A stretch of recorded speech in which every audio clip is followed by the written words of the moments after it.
Hello guys, welcome to this session. आज मैं आपके लिए लेकर आई हूँ करंट अफेयर्स के कुछ एमसीक्यूज, जिसमें हमारा क्वेश्चन नंबर है 11। भारतीय चाय उद्योग के संदर्भ में निम्नलिखित कथनों पर विचार कीजिए। हमें फर्स्ट दे रखा है, भारतीय चाय बोर्ड की स्थापना चाय अधिनियम 1953 के तहत वाणिज्य मंत्रालय के तहत एक वैधानिक निकाय के रूप में की गई थी। सेकेंड वाला, भारत वैश्विक स्तर पर चाय का सबसे बड़ा निर्यातक है, जो वैश्विक चाय निर्यात का 10% हिस्सा है। थर्ड है, असम, दार्जिलिंग और नीलगिरी चाय को उनकी वैश्विक प्रमुखता के लिए जाना जाता है। हमें इसमें से बताना है कितने या कौन से कथन सही है। हमारा जो इसका आंसर होगा वो क्या होगा, सी। इसमें हमारा फर्स्ट और थर्ड दोनों ही सही है, लेकिन जो हमारा सेकंड वाला है वो रॉन्ग है।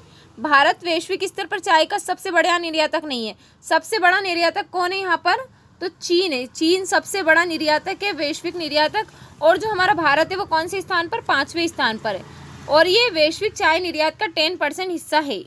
तो इसलिए हमारा क्या है, यहाँ पर सी होगा इसका आंसर। भारतीय चाय बोर्ड की स्थापना वर्ष 1953 के चाय अधिनियम के तहत वाणिज्य मंत्रालय के अधीन केंद्र सरकार के एक वैधानिक निकाय के रूप में की गई थी। इसका मुख्यालय कोलकाता, पश्चिम बंगाल में है। इसके अलावा लंदन, दुबई और मॉस्को में 3 विदेशी कार्यालय भी है। इसलिए इसका आंसर क्या होगा, फर्स्ट सही होगा। भारतीय चाय बोर्ड की नीतियों, जिनमें बागानों को समय से पहले बंद करना और गुणवत्ता अनुपालन शामिल है, ने हितधारकों के हितों को संरेखित करने और बाजार संकेतों को बेहतर बनाने में मदद की, जबकि लागत प्रबंधन और गुणवत्ता पर ध्यान केंद्रित करने से कुछ कंपनियों की लाभप्रदता में वृद्धि हुई।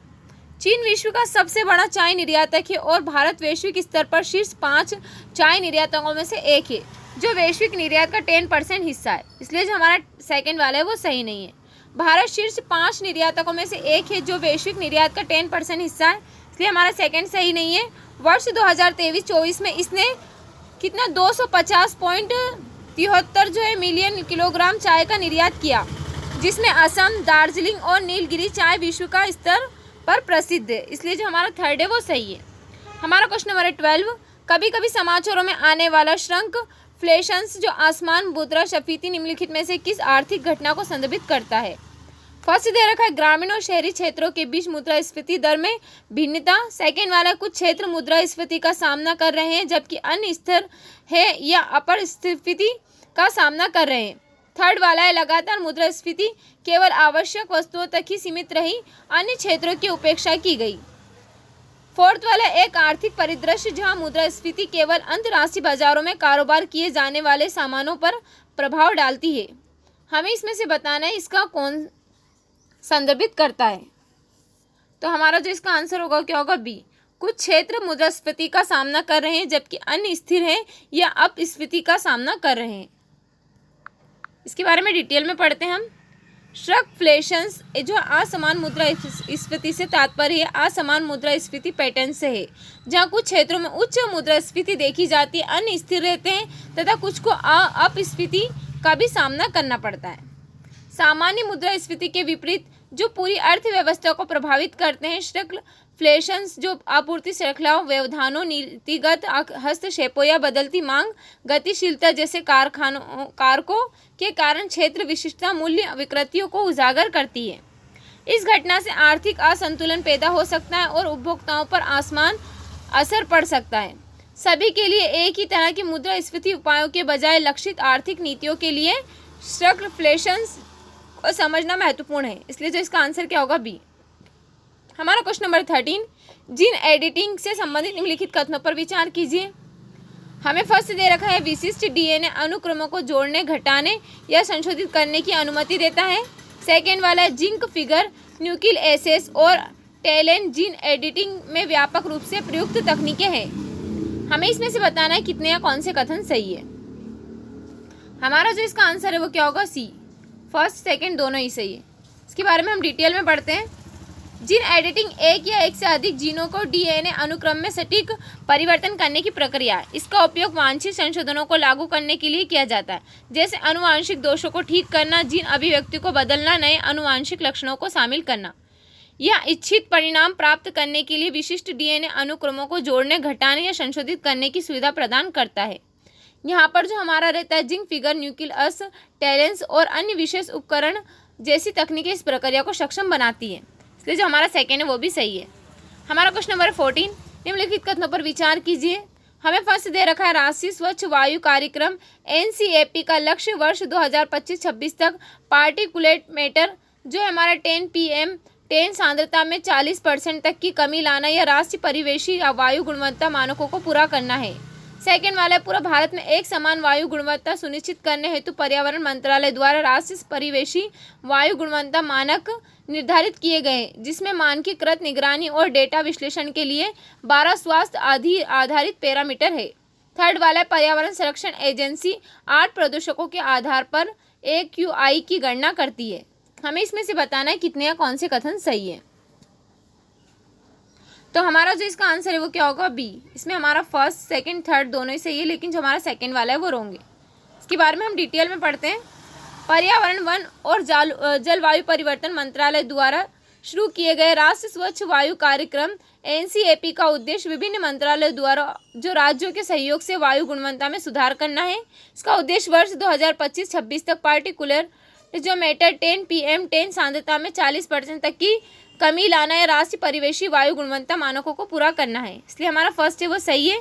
केंद्रीय प्रदूषण नियंत्रण बोर्ड CPCB ने पूरे भारत में एक समान वायु गुणवत्ता सुनिश्चित करने के लिए वायु प्रदूषण की रोकथाम और नियंत्रण अधिनियम 1981 के तहत 2009 में राष्ट्रीय परिवेशी वायु गुणवत्ता मानकों NAAQS को संशोधित किया, जिसमें मानकीकृत तरीकों का उपयोग करके निगरानी, नमूनाकरण और डेटा विश्लेषण के लिए 12 स्वास्थ्य आधारित मापदंडों को शामिल किया गया था। इसलिए हमारा सेकेंड है वो सही नहीं है। राष्ट्रीय परिवेशी वायु गुणवत्ता मानक NAAQS प्रदूषकों के लिए स्वीकार्य सीमा निर्धारित करते हैं, जिनमें PM10 जो हमारा 60 UGM³ वार्षिक जो है हमारा 100 M योगा M³ और 24 घंटे PM2.5 जो हमारा 40 UGM³ वार्षिक जो हमारा 60 UGM³ और 24 घंटे NO2 जो हमारा 40 UGM³ वार्षिक जो 80 UGM³ 24 घंटे SO2 50 UGM³ वार्षिक 80 जो हमारा UGM³ 24 घंटे SO3 NH3 और PB शामिल है। पर्यावरण संरक्षण एजेंसी EPA 8 प्रदूषकों के आधार पर AQI की गणना करती है। PM10 PM जो हमारा 2.5 nitrogen dioxide NO2 sulphur dioxide SO2 carbon monoxide SO ozone O3 ammonia NH3 और लेड PB ये हमारा थर्ड वाला है वो भी सही है। हमारा क्वेश्चन नंबर 15 निम्नलिखित कथनों पर विचार कीजिए। हमें फर्स्ट दे रखा है अपरूप से तात्पर्य किसी रासायनिक तत्व के एक या अधिक रूपों से है जो एक ही भौतिक अवस्था में पाए जाते हैं, जो क्रिस्टली ठोस पदार्थों के भीतर परमाणुओं की व्यवस्था या उनके अणुओं में निहित परमाणुओं की संख्या में भिन्न होते हैं। सेकेंड वाला है ग्रेफाइट में प्रत्येक कार्बन परमाणु 3 अन्य कार्बन परमाणुओं के साथ बंध बनाते हैं, जिससे द्विविमीय फलकें बनती है। हमें इसमें से बताना है कितने या कौन से कथन सही है। तो हमारा जो इसका आंसर होगा वो क्या होगा सी। इसमें हमारा फर्स्ट सेकंड दोनों ही सही है। इसके बारे में हम डिटेल में पढ़ते हैं। अपरूप से तात्पर्य किसी रासायनिक तत्व के एक या एक से अधिक रूपों से है जो एक ही भौतिक अवस्था में पाए जाते हैं, जो क्रिस्टली ठोस पदार्थों के भीतर परमाणुओं की व्यवस्था या उनके अणुओं में निहित परमाणुओं की संख्या से भिन्न होते हैं। इसलिए हमारा फर्स्ट है वो सही है। ग्रेफाइट में प्रत्येक कार्बन परमाणु 3 अन्य कार्बन परमाणुओं के साथ बंध बनाता है, जिससे द्विविमीय फलकें बनती है। यह षटकोणीय तलों में व्यवस्थित कार्बन परमाणुओं की परतों से बना होता है। हीरा चतुष्ट जो फल की संरचना में व्यवस्थित कार्बन परमाणु के जो त्रिविमीय फलकों से बना होता है, जहाँ प्रत्येक कार्बन परमाणु अन्य 4 कार्बन परमाणु से बंधा होता है। इसलिए जो हमारा कथन है सेकेंड वो भी सही है। हमारा क्वेश्चन नंबर 16 एफेंटासिया के संदर्भ में निम्नलिखित कथनों पर विचार कीजिए। फर्स्ट ये एक ऐसी स्थिति है जिसमें व्यक्ति अपने दिमाग में छवियों की कल्पना नहीं कर सकता। सेकेंड वाला एफेंटासिया शब्द 2015 में न्यूरोलॉजिस्ट एजम जो है जेम्स द्वारा गढ़ा गया था। थर्ड वाला है हाइपरफेटासिया से पीड़ित व्यक्ति असाधारण स्पष्टता के साथ मानसिक छवियों का अनुभव कर सकते हैं। हमें इसमें से बताना है इसमें कितने सही है कौन से सही है। तो हमारा जो इसका आंसर है वो क्या होगा डी। इसमें हमारा फर्स्ट सेकंड थर्ड तीनों ही सही है। इसके बारे में हम डिटेल में पढ़ते हैं।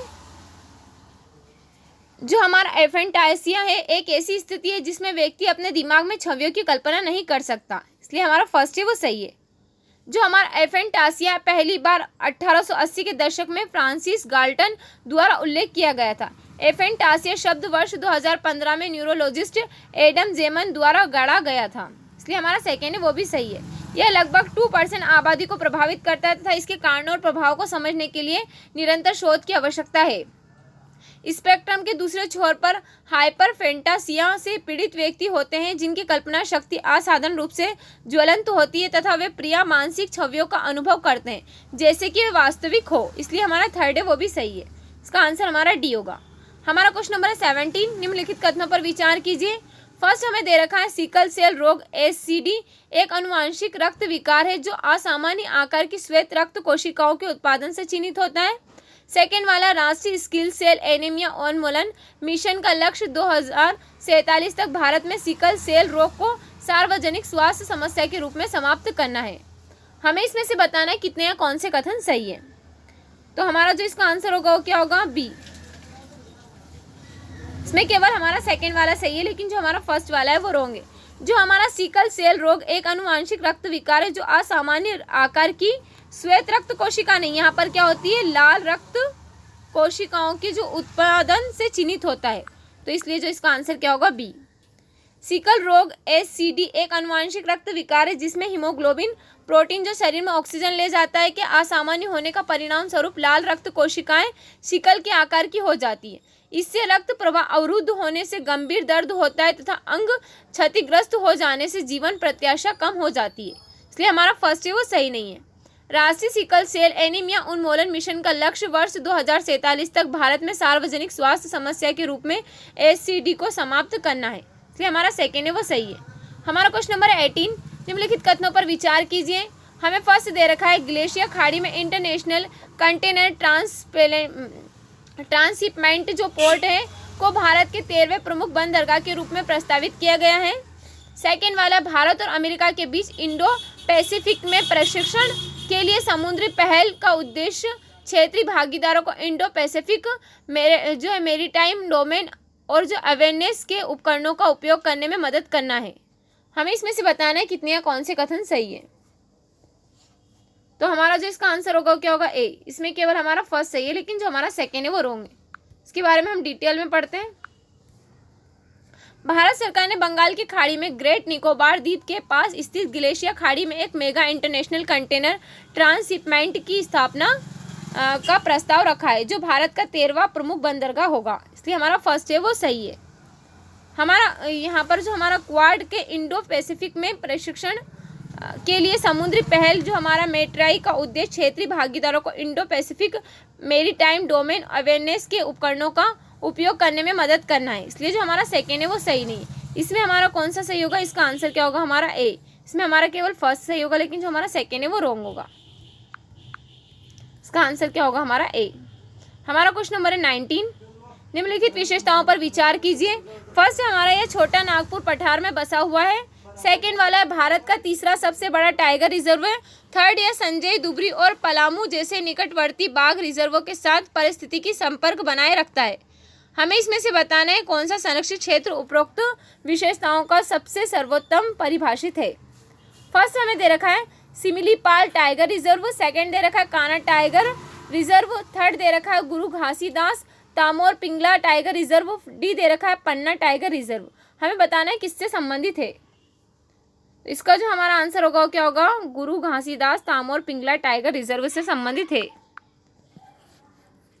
गुरु घासीदास तामोर पिंगला टाइगर रिजर्व छोटा नागपुर पठार के साथ आंशिक रूप से बघेलखंड पठार में स्थित है। जीजीटीपी टाइगर रिजर्व का कोर क्षेत्र जो हमारा 2049.2 वर्ग किमी है जिसमें गुरु घासीदास राष्ट्रीय उद्यान तथा तामोर पिंगला वन्य जीव अभ्यारण्य शामिल है और इसके तहत जो हमारा 780.15 वर्ग किमी का बफर जोन शामिल है। यह नागार्जुन सागर श्रीशैलम आंध्र प्रदेश और मानस असम के बाद भारत का तीसरा सबसे बड़ा टाइगर रिजर्व है। जीजीटीबी टाइगर रिजर्व लैंडस्केप दृष्टिकोण को अपनाता है, जैव विविधता संरक्षण के लिए परस्पर जुड़े आवासों पर जोर देता है। यह संजय दुबरी मध्य प्रदेश, बांधवगढ़ मध्य प्रदेश और पलामू झारखंड जैसे पड़ोसी बाघ रिजर्वों के साथ पारिस्थितिकी संपर्क सुनिश्चित करता है। इसलिए जो हमारा इसका आंसर क्या होगा, सी। आज का हमारा लास्ट क्वेश्चन है क्वेश्चन नंबर 20। हाल ही में खबरों में रहे मूलभूत बातों की और वापसी और भविष्य की ओर अग्रसर दृष्टिकोण किससे संबंधित है। हमें फर्स्ट दे रखा है खाद्य सुरक्षा चुनौतियों से निपटना, सेकंड वाला है ग्रामीण क्षेत्रों में डिजिटल परिवर्तन को बढ़ावा देना, थर्ड है पारंपरिक और आधुनिक प्रौद्योगिकियों के माध्यम से अंतरिक्ष अन्वेषण को आगे बढ़ाना, और फोर्थ है हमारा शिक्षा प्रणाली में सुधार लाना।